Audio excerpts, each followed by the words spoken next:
Assalamualaikum warahmatullahi wabarakatuh. Perkenalkan, nama saya Ramdan Reza. Saya dari kelompok 1 ingin menyampaikan materi tentang ulumul Quran. Baik, langsung saja.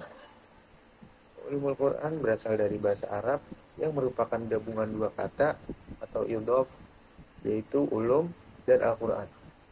Kata ulum secara etimologis adalah bentuk jamak dari kata ilmu, merupakan bentuk masdar yang artinya pemahaman atau pengetahuan.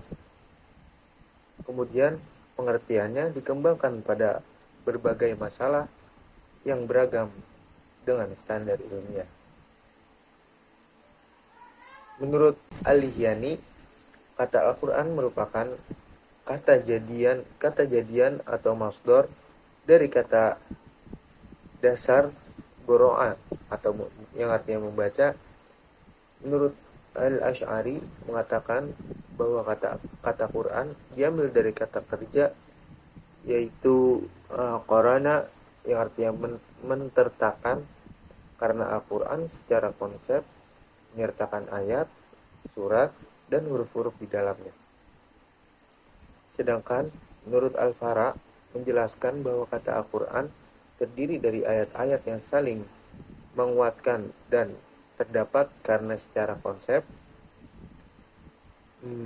bahasa memiliki istilah qara'in yang artinya penguat, karena terdapat kemiripan antara satu ayat dengan ayat-ayat yang lainnya. Menurut terminologi para ulama Al-Quran ialah kalam Allah yang diturunkan kepada Nabi Muhammad SAW, yang bernilai ibadah dengan membacanya. Menurut istilah ilmu Quran, Al-Quran merupakan kalamullah yang diturunkan kepada Nabi Muhammad melalui perantara malaikat Jibril di Gua Hira. Malaikat Jibril pun menghimpun mushaf tersebut sebagai mukjizat yang Allah berikan kepada Nabi Muhammad SAW. Al-Quran adalah petunjuk atau pedoman hidup bagi manusia dan penjelasan atas petunjuk, serta sebagai furqan atau pembeda antara yang baik dan yang batil. Surah Al-Baqarah ayat 185. Baik, berikutnya ada ruang lingkup pembahasan ulumul Quran. Ruang lingkup pembahasan seperti yang diungkapkan oleh Muhammad Hasbi Asy-Syidiqi yang berpendapat bahwa ruang lingkup pembahasan ulumul Quran terdiri dari 6 hal pokok berikut. Di sini yang pertama ada persoalan turunnya Al-Quran atau nuzul Al-Quran. Persoalan ini menyangkut 3 hal. Yang pertama, waktu dan tempat turunnya Al-Quran atau awqat nuzul wa marwatin an-nuzul. Yang kedua, sebab-sebab turunnya Al-Quran atau asbab an-nuzul. Yang ketiga, sejarah turunnya Al-Quran atau tarikh an-nuzul. Baik, yang kedua ada persoalan sanad atau rangkaian para periwayat.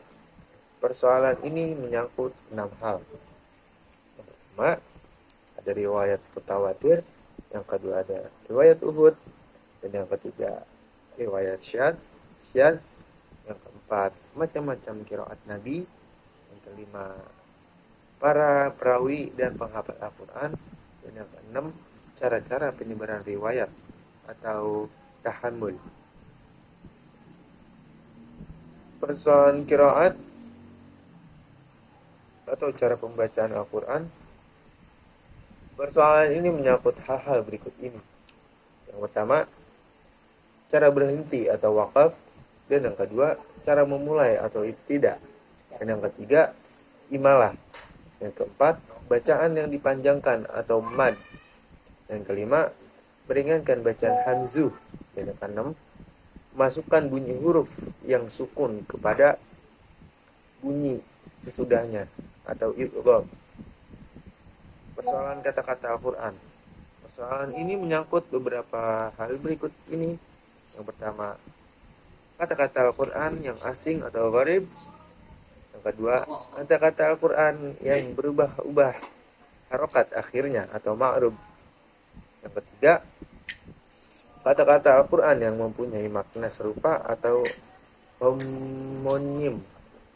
Yang keempat, padanan kata-kata Al-Quran atau sinonim.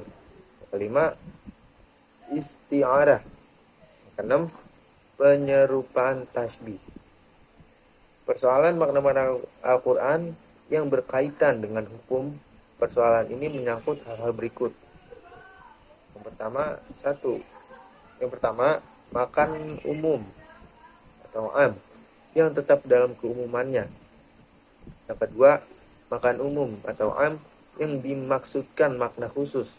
Yang ketiga, makan umum atau am yang maknanya dikhususkan sunnah. Yang keempat, ada nas. Yang kelima, makna lahir. Yang keenam, makna global atau mujmal. Yang ketujuh, makna yang diperinci atau mufassal. Yang kedelapan, makna yang ditunjukkan oleh konteks pembicaraan atau mantuk. Yang kesembilan, makan yang dapat dipahami dari konteks pembicaraan atau mafhum. Yang kesepuluh, nas yang petunjuknya tidak melahirkan keraguan atau muhkam. Yang ke-11, nas yang muskil ditafsirkan karena terdapat kesamaan di dalamnya atau mutasyabih. Yang ke-12, nas yang maknanya tersembunyi karena suatu sebab yang terdapat pada kata itu sendiri atau muskil. Ke-13, ayat yang menghapus dan dihapus atau nasyikh wa mansukh. Yang ke-14, yang didahulukan atau muqaddam. Yang terakhir, yang ke-15, yang diakhirkan atau muakhar. Nah, baik seperti itu. Selanjutnya, pokok pembahasan ulumul Quran terbagi menjadi dua, yaitu yang pertama, ilmu yang berhubungan dengan riwayat semata-mata, seperti ilmu yang membahas tentang macam-macam bacaan Al-Quran. Ilmu yang membahas tentang macam-macam bacaan atau qiraat, tempat dan waktu turun ayat-ayat atau surah Al-Quran, atau makki wa madani, dan sebab-sebab turunnya atau asbab an-nuzul. Yang kedua, ilmu yang berhubungan dengan dirayah, yakni ilmu yang diperoleh dengan jalan pencelaahan secara mendalam, seperti memahami lafaz yang gharib atau asing, serta mengetahui makna yang berhubungan dengan hukum. Cabang-cabang atau pokok bahasan yang menjadi pemahaman ulumul Quran adalah: yang pertama, ilmu adalah tilawat Al-Quran. Yang kedua, ilmu tajwid. Yang ketiga, ilmu mawatir an-nuzul. Yang keempat, ilmu tawarikh an-nuzul. Baik, hanya itu yang dapat saya sampaikan. Kurang lebihnya mohon maaf. Wabillahi taufiq wal hidayah. Wassalamualaikum warahmatullahi wabarakatuh.